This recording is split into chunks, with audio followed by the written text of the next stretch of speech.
नमस्कार, मेरो नाम वसुन जोशी हो। म सौर्य फोटो स्टुडियोबाट बोल्दैछु।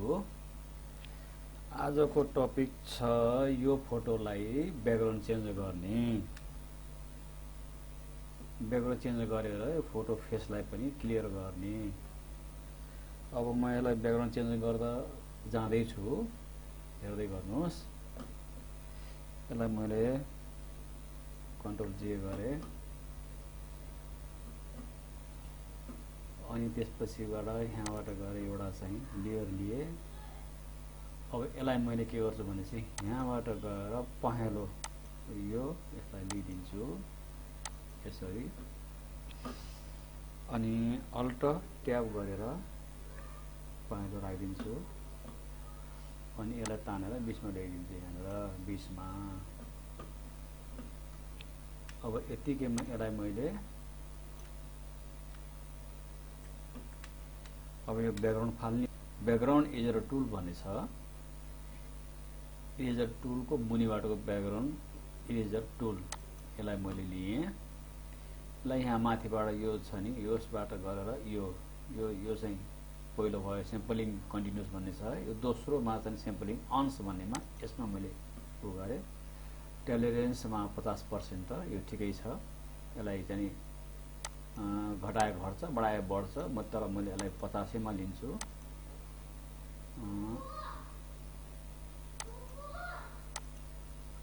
यहाँबाट 85 गराइदिनु त, किबोर्डबाट 85 भयो।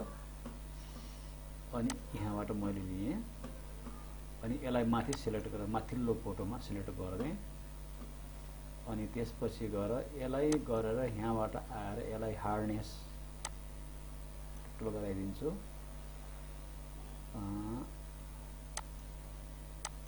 हार्डनेस लास्ट भयो। अब यसलाई मैले आफ्नो साइज अनुसार यतिकै साइजमा लिएँ अनि त्यसपछि मैले यहाँबाट गएर चाहिँ यहाँबाट स्याम्पलिङ लिएर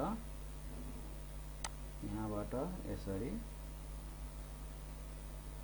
यो कपालको धर्साहरू आफ्नो आफ्नो ठिकै हुन्छ। यहाँसम्म मैले लिएँ। अलिकता विचार गरेर सतर्कतापूर्वक विचार गरेर गर्नुपर्ने हुन्छ। यो भएपछि कपालहरू केही पनि हुँदैन। अनि यहाँबाट यसरी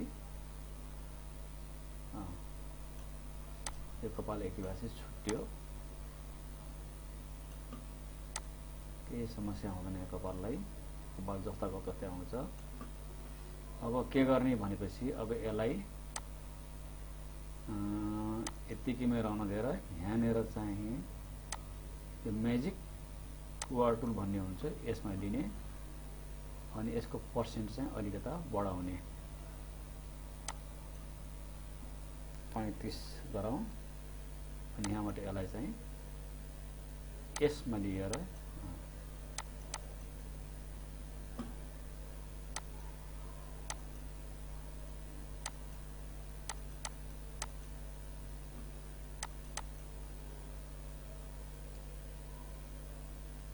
यतिकैमा डिलिट गरिदिनुस्। कन्ट्रोल टी गरेर सब हटाइदिनुस्। अब यहाँनिर अलिअलि जो बाँकी छ, यस्तोलाई बाँकी छ, यसले यसको माथि इरेजर टुलले यसलाई अलिकति सफ्ट यो सफ्ट चाहिँ उलिने। त्यसपछि गएर चाहिँ यसलाई अलिक ठुलो गराउनुहोस्। यसलाई अलिकता घटाउँ।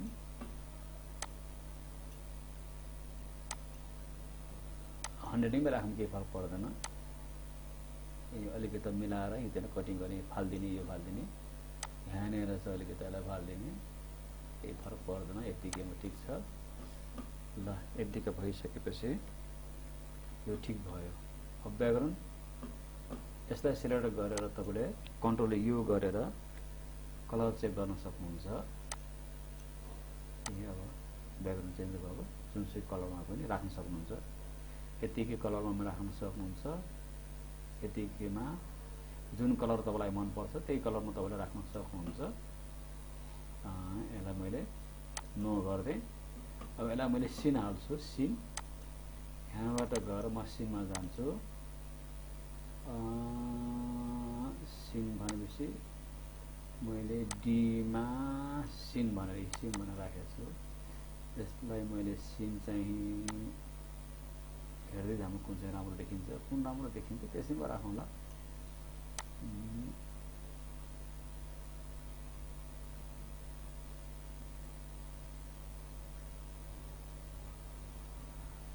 सिन पनि गतिलो छैन कि क्या हो।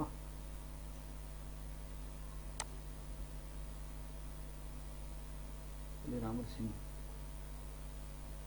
सक्या जस्तो छ, हेर्दै जाउँ।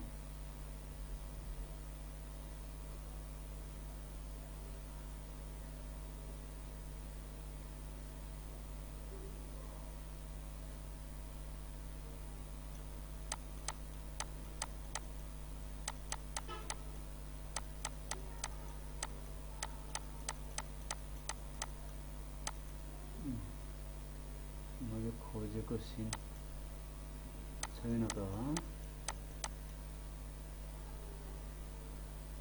यही गरौँ,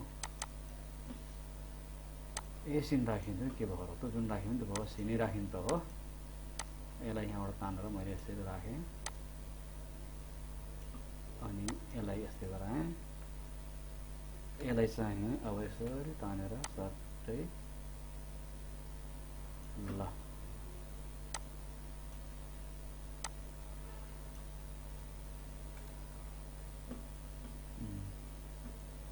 यसलाई चाहिँ ब्लर गर्दा पनि हुन्छ। यसलाई ब्लरमा गएर यसरी ब्लर बुल्सन ब्लरमा गएर अलिकति ब्लरै गरिदिउँ न त। यसलाई अलि राम्रो देखिन्छ होला। ल ठिक छ, यतिकैमा राम्रो देखिँदैछ।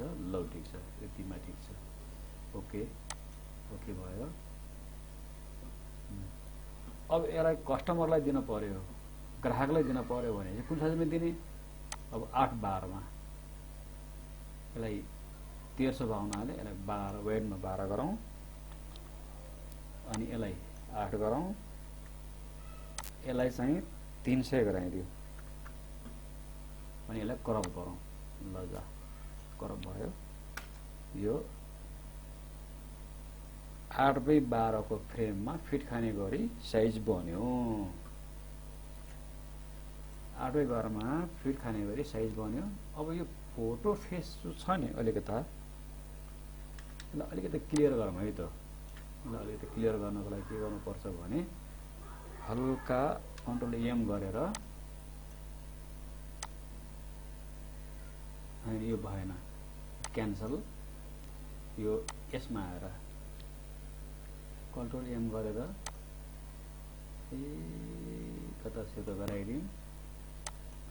अब यसमा चाहिँ सिलेक्ट कलरमा गएर यसलाई अलिकता रातोलाई हल्का रातो गराइदिउँ अनि त्यसपछि गएर पहेँलोलाई हल्का पहेँलो गराइदिउँ अनि त्यसपछि कपडाको कलर चाहिँ यो छ, हल्का यसलाई बढाइदिउँ अनि ओके गरौँ। ओके गरेपछि कन्ट्रोल एल यानी लेभल मिलाऊँ। यसलाई अलिकति हल्का यस्तो गराइदिउँ, अलिकति लाइटनेस यसलाई अलिकति ठिक गरौँ। यो भयो। अब हल्का फिनिसिङ, फेस फिनिसिङ गर्नको लागि एउटा राम्रो सफ्टवेयर चाहिँ यसैमा छ।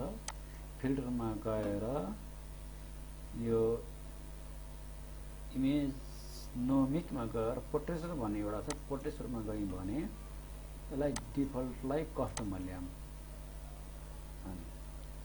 यसलाई अलिक ठुलो गराऊँ। डिफल्टलाई कस्टममा ल्यायौँ भने यसलाई सफ्टनेसलाई अलिकता ल जा यतिकैमा गराइदिउँ, 13 मा गराइदिउँ यसलाई ओके भयो।